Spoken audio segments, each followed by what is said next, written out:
Olá, pessoal, sejam todos muito bem-vindos. Estamos aqui novamente para mais um estudo do Livro dos Espíritos.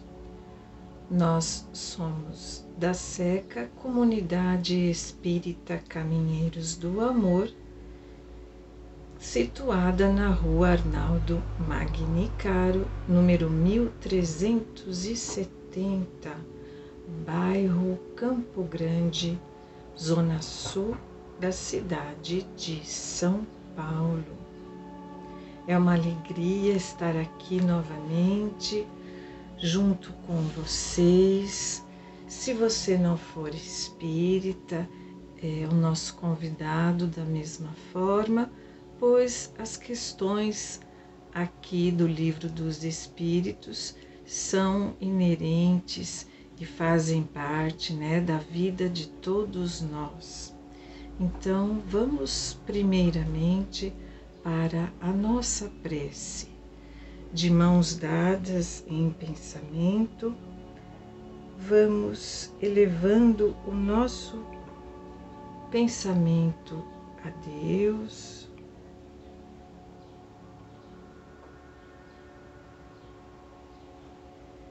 agradecendo a Ele por mais esta oportunidade de estudo, que o nosso Mestre Jesus nos acolha e nos envolva, para que esse estudo de hoje possa ser transformador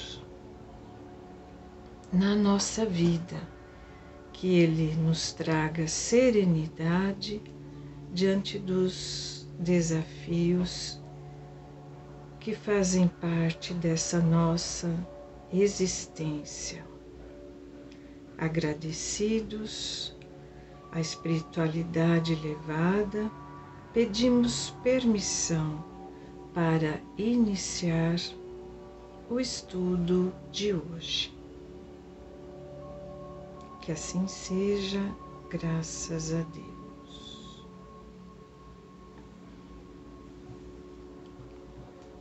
É uma grande alegria desfrutar dessa fraternidade que nos une.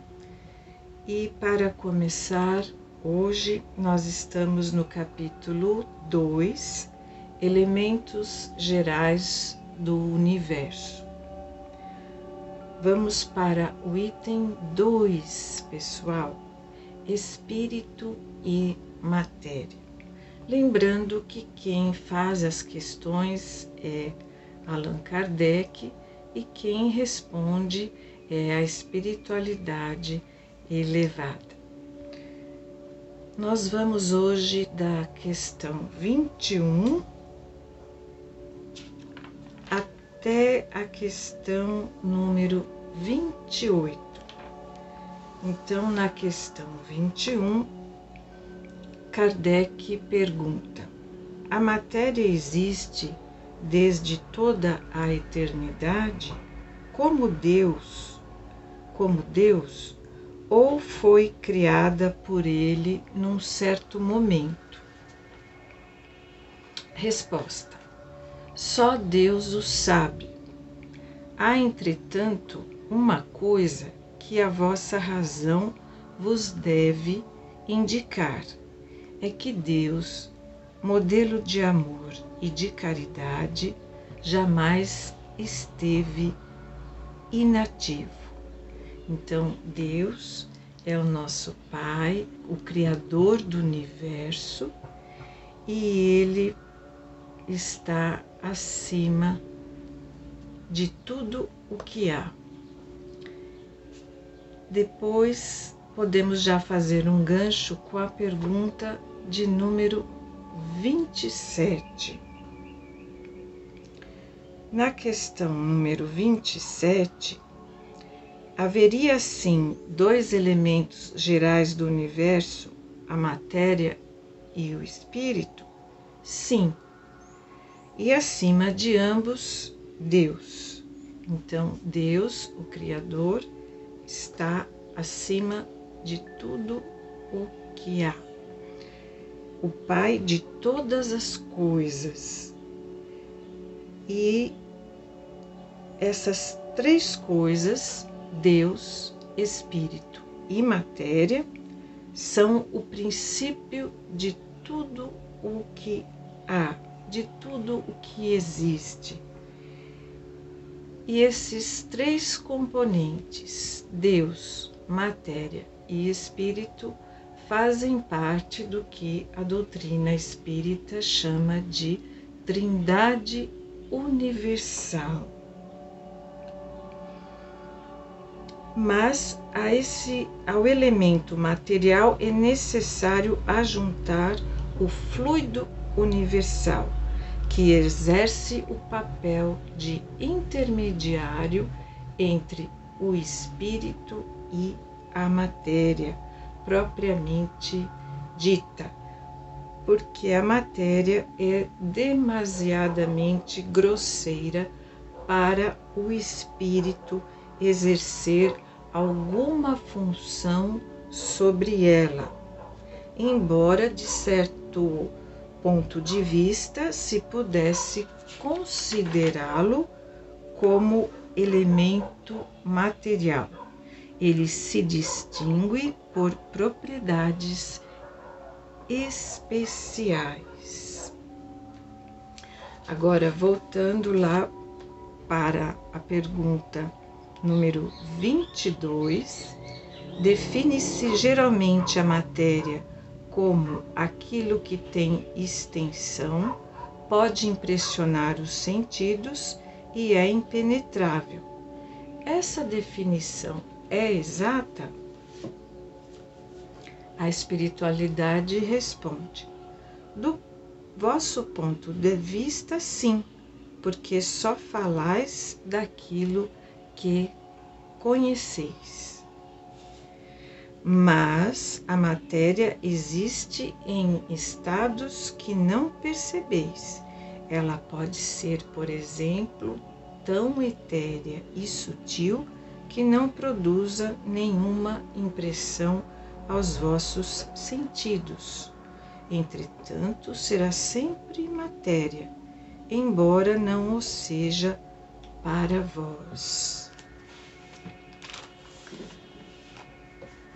Essa resposta que os espíritos nos deram, na verdade, pessoal, é uma predição, porque ela é uma resposta assertiva, que depois de todos esses anos que se passaram, desde a edição desse livro, lá em 1857, a ciência ampliou o seu conhecimento e alterando continuamente a sua definição do que é matéria. E os espíritos, eles nos deram uma resposta abrangente e atual, que é condizente com a ciência do século XXI. Depois, na questão 22A, Kardec pergunta: que definição podeis dar da matéria? A matéria é o liame que prende o espírito. É o laço que prende o espírito à matéria. É o instrumento que o espírito usa e ao mesmo tempo sobre o qual ele exerce a sua função. Então, a matéria é o liame, o laço que prende o espírito e, ao mesmo tempo, é um instrumento para que o espírito possa exercer a sua função, para que ele possa atuar, agir. De acordo com isso, pode-se dizer que a matéria é o agente intermediário, com a ajuda do qual e sobre o qual o espírito atua. E aí podemos seguir o raciocínio e lembrarmos qual é a finalidade da encarnação, né? Por que nós temos que encarnar se é sabido que no plano espiritual, na erraticidade, nós também progredimos, nós também aprendemos, evoluímos. Então, por que temos a necessidade de encarnar? Primeiramente, porque Deus assim o quer.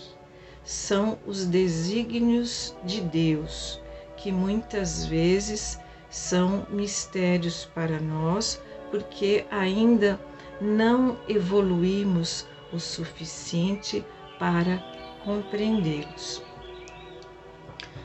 E na questão do Evangelho segundo o Espiritismo, nós vemos que a matéria segue um propósito.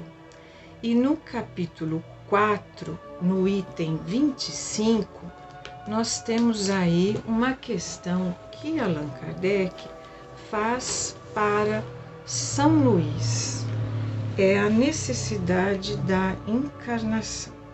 Então, a pergunta é a seguinte: a encarnação é uma punição e somente os espíritos culpados é que eles são sujeitos?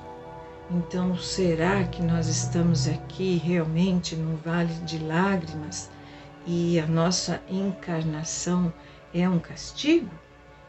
Então, vamos ver o que São Luís nos responde. A passagem dos espíritos pela vida corpórea, ela é necessária para que eles possam realizar, com a ajuda do elemento material, os propósitos cuja execução Deus lhes confiou.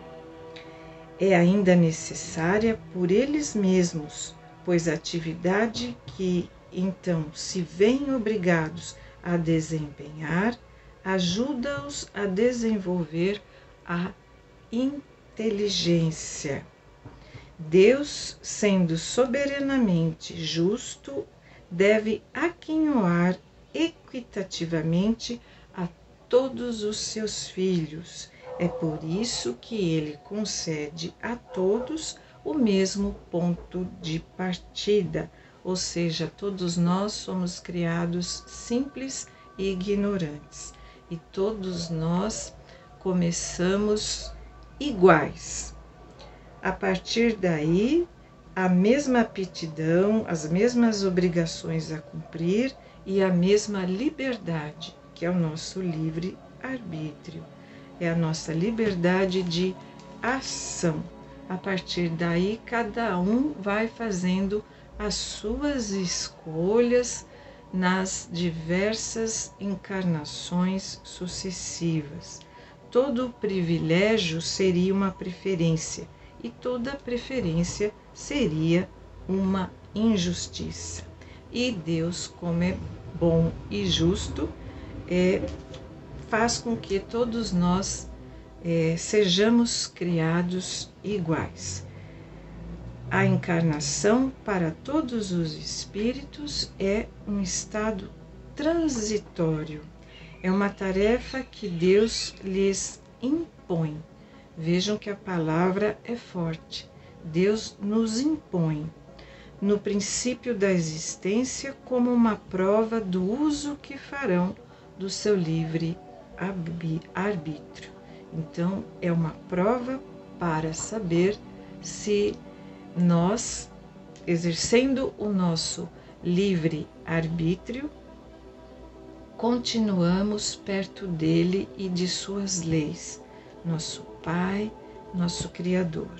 Os que executam essa tarefa com zelo, os que prestam atenção, sobem rapidamente e de maneira menos penosa, ou seja, há menos sofrimento.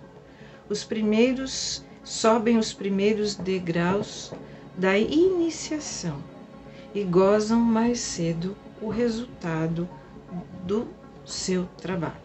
Então, aquele que trabalha para o bem, que está ali se esforçando para ser coerente com as leis divinas e com o Evangelho de Jesus, ele sofre menos quando aqui encarnado e ele usufrui melhor do resultado do seu bom trabalho. Ele usufrui já aqui, na Terra, encarnado. Ele já vai colhendo aí as benesses, né? As bem-aventuranças divinas. O que, ao contrário, aquele que faz mau uso da liberdade que Deus lhe deu, retardam o seu progresso e assim, na sua obstinação, podem prolongar indefinidamente a necessidade de se reencarnarem. Então, eles vão ficar se reencarnando até que possam cumprir com o aprendizado a que vieram. É então que a encarnação se torna um castigo para eles, mas não que Deus castiga, é que nós estamos ali colhendo de acordo com a nossa semeadura.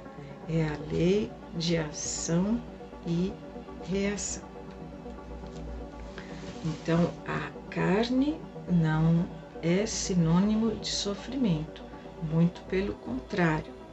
E antigamente, até hoje também, existe uma conotação, um resquício de que a matéria, de que o nosso próprio corpo seja algo ruim, algo pecaminoso. E o que pensa a doutrina espírita a esse respeito? Para a doutrina espírita, a matéria, o corpo, é uma bênção de Deus, como nós vimos.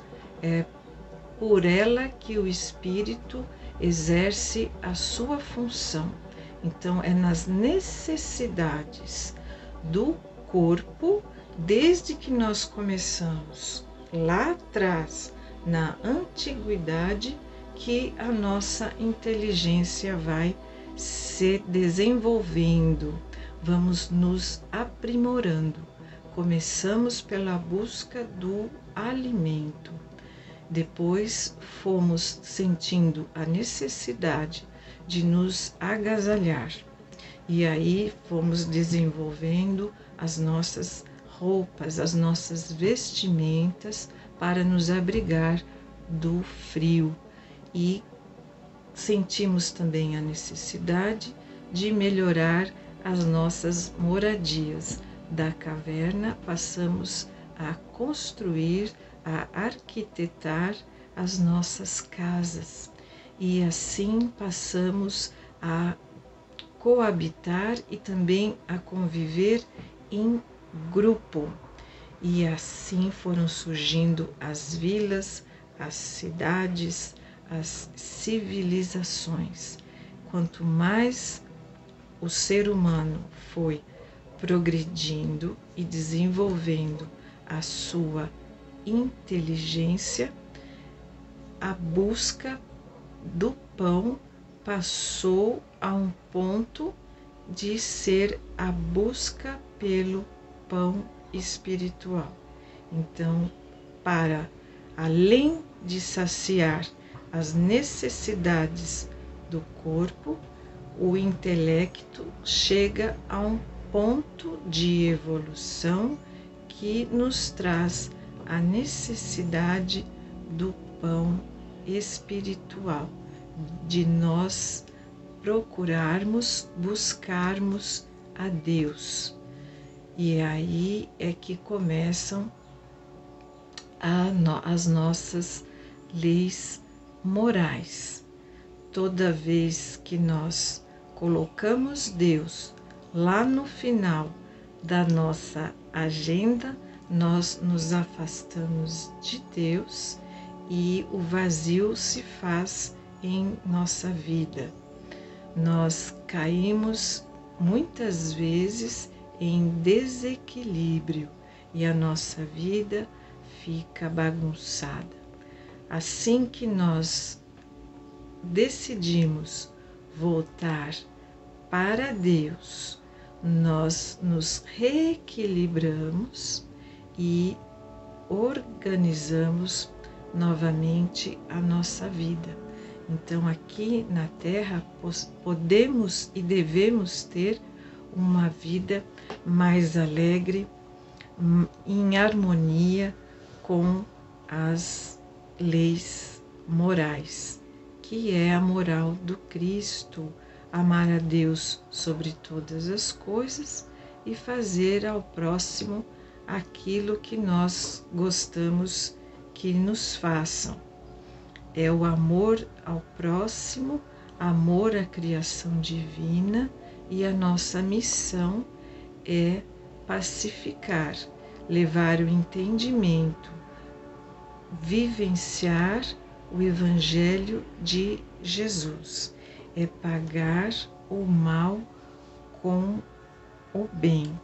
Nós temos aqui uma outra questão também a respeito da nossa mensagem de hoje, que é a questão número 132, aqui mesmo do Livro dos Espíritos, que também nos fala sobre a finalidade da encarnação. Então, Allan Kardec pergunta: qual a finalidade da encarnação dos espíritos? Então, novamente, Deus a impõe com o fim de levá-los à perfeição. Para uns é uma expiação, mas para outros é uma missão. Porque aqui, gente, nós estamos todos juntos e misturados. Lá no plano espiritual, nós estamos mais isolados, digamos assim, uns dos outros, porque cada um, ao desencarnar, vai de encontro com o mundo com o qual tem afinidade. Aqui na Terra, não. Nós temos esses irmãos que estão em expiação e tem outros irmãos que já estão numa condição mais elevada na escala espírita, é a ordem dos espíritos que Allan Kardec nos traz nesse livro, e esses irmãos mais elevados estão aqui para nos ajudar a progredir com o seu exemplo, com o seu trabalho. Eles iluminam o nosso caminho. Então, para chegar a essa perfeição, né, esses irmãos que estão aqui em expiação também devem sofrer todas as vicissitudes da existência corpórea, pois nós vimos que essas vicissitudes, essas necessidades da matéria, faz com que a nossa inteligência progrida e assim o nosso intelecto chega a um patamar onde não só de pão vive o homem, como nos disse Jesus, mas também de tudo o que sai da boca de Deus. Então, a encarnação tem essa outra afinidade, que é enfrentar a sua parte na obra da criação. É para executá-la que ele toma um aparelho, nesse caso o corpo, para que ele possa cumprir em harmonia com a matéria, para que ele possa cumprir as ordens de Deus. Então ninguém veio aqui como turista. Toda a nossa existência tem um propósito através das aptidões que nós adquirimos, mais a orientação, o guia de vida que é o Evangelho de Jesus, nós estamos concorrendo para a obra geral de Deus, que também deve progredir. E vejam que então os nossos problemas, as nossas vicissitudes são meios para o nosso progresso, para a nossa evolução espiritual. Está aí a pandemia, né? Este momento delicado que nós estamos vivendo já há 1 ano e 9 meses, e ela ainda não acabou. Ela faz parte da nossa prova coletiva. Então vamos continuar fortemente unidos, cultivando a esperança. Esta é a nossa prova coletiva. Vamos nos cuidar porque ela ainda não acabou. Além dela, temos as nossas provas de cunho pessoal. Então, temos as nossas provas, as nossas pequenas missões do dia a dia, junto com a nossa família, os nossos colegas de trabalho, não é? As nossas atitudes devem estar sempre ali em esforço contínuo, tentando ser coerentes com o Evangelho de Jesus. Então, nós temos um longo caminho aqui a percorrer na nossa jornada terrena. Vamos nos cuidar para que o nosso desencarne não seja antecipado por uma negligência da nossa parte. Espero que eu tenha conseguido passar algo de bom sobre o espírito e a matéria. Desejo a você uma excelente semana, que a paz e a bênção de Deus te acompanhe. Agradeço a sua atenção e até a próxima. Muito obrigada.